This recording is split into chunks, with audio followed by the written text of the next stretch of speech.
मैं परवीन डागर। आज विषय है दुख का अधिकार, जो कि कक्षा 9वीं का चैप्टर है, 9वीं का पाठ है।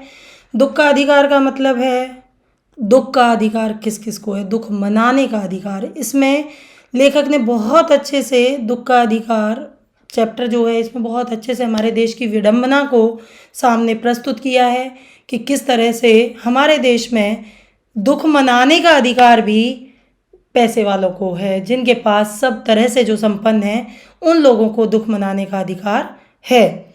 अब इसमें मैं पूरा तो नहीं पढ़ूंगी, लेकिन आप लोग इसे पढ़ चुके होंगे।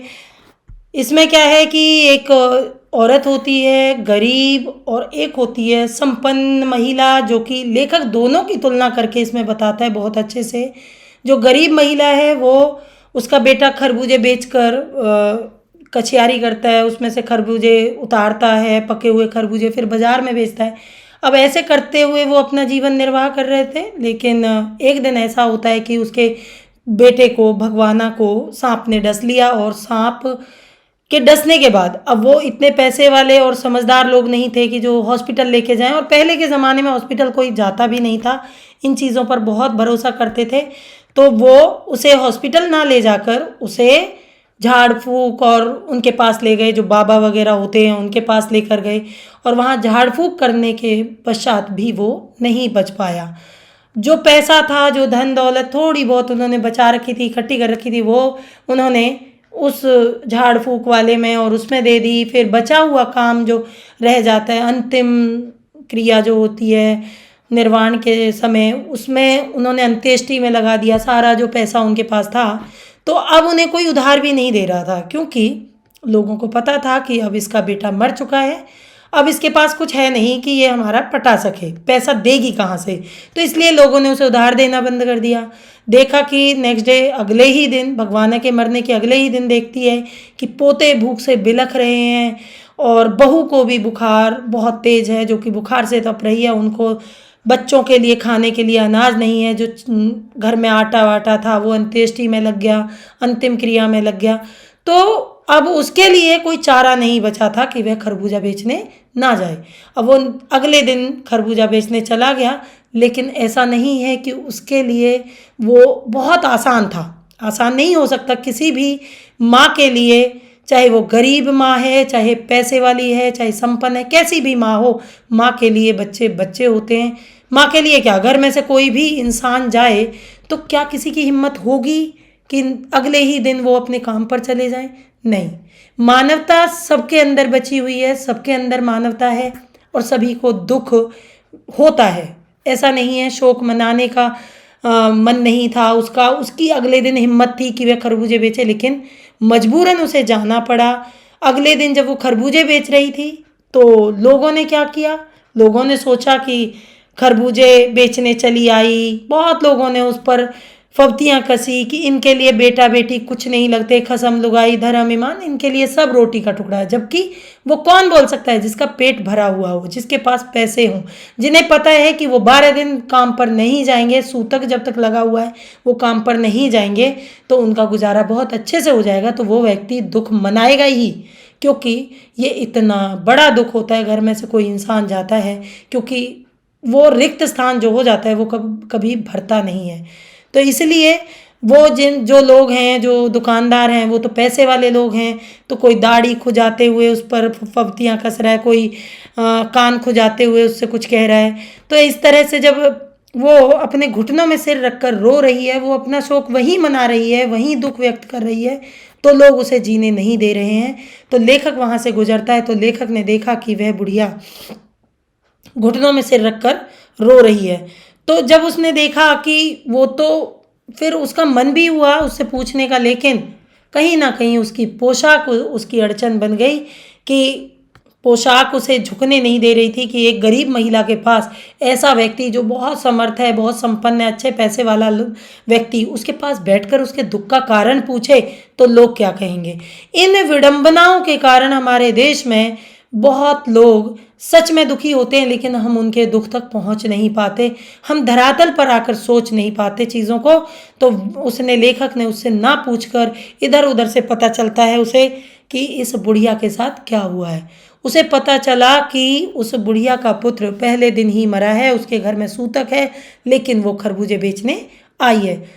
उसकी मर्जी से वो खरबूजे नहीं बेचने आई थी, उसकी मजबूरी थी, लेकिन लोग मजबूरी को ना जानते हुए उस पर फब्तियाँ कस रहे हैं।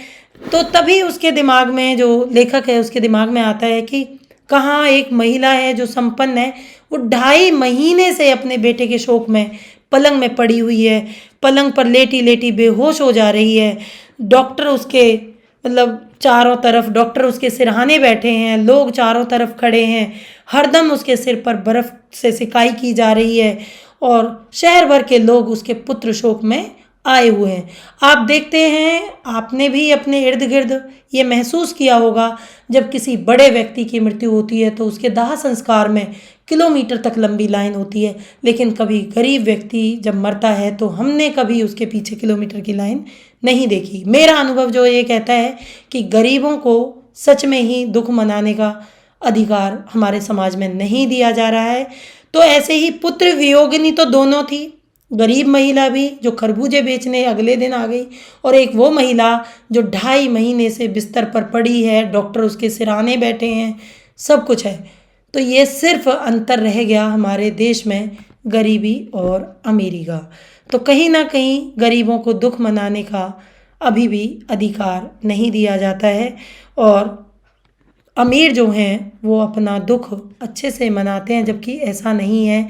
उस बुढ़िया को खरबूजे बेचने का मन था, उसे पुत्र वियोग ही नहीं था, पुत्र का कोई दुख नहीं था, पुत्र के मरने का कोई शोक नहीं था, लेकिन कोई उसके दुख का कारण पूछने तक के लिए उसके पास नहीं बैठा। तो इसे हम क्या कहेंगे? कहीं ना कहीं हमारे अंदर मानवता कम होती जा रही है। धन्यवाद। हम इस पाठ को अगर गहराई से सोचें तो बहुत सोचने की ज़रूरत है, और हमें थोड़ा सा दयालु बनने की आवश्यकता है। वैसे तो मैं देखती हूँ रोड पे अभी भी बहुत सारे लोग हैं, कहीं कोई एक्सीडेंट हो जाता है तो रुकते हैं लोग। ऐसा नहीं है कि हमारे देश की संस्कृति बिल्कुल ख़त्म हो गई है, लेकिन फिर भी पहले की अपेक्षा कम हुई है। पहले की अपेक्षा लोगों के अंदर दया कम रह गई है, दया भाव कम रह गया है। अगर मैं छोटे छोटे प्रश्नों को आपके सामने डिस्कस करूं तो देखिए, किसी व्यक्ति की पोशाक को देखकर हमें क्या पता चलता है? क्या पता चलता है? आप इसमें देख लीजिए, उसका दर्जा, उसकी श्रेणी, इससे हमें अंदाजा आता है। उसकी पोशाक हमें उसकी श्रेणी, उसका दर्जा बताती है। पोशाक हमारे अधिकार बताती है। पोशाक हमारे अधिकारों के बीच में अड़चन बनती है। जैसे कि वह व्यक्ति, वह लेखक उससे पूछना चाहता था लेकिन नहीं पूछ पाया, क्योंकि उसकी पोशाक उसके बीच में अड़चन बन गई। खरबूजे बेचने वाली स्त्री से कोई खरबूजे क्यों नहीं खरीद रहा था?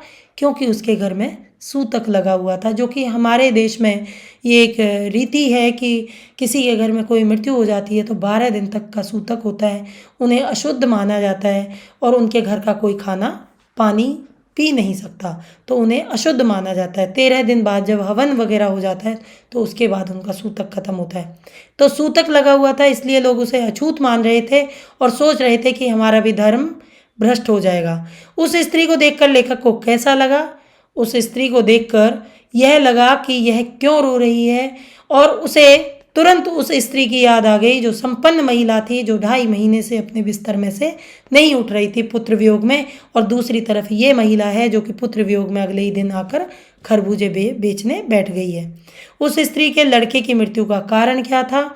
उस स्त्री के पुत्र को कछियारी में खरबूजे बीनते समय सांप ने काट लिया था, जो उसका मृत्यु का कारण बना।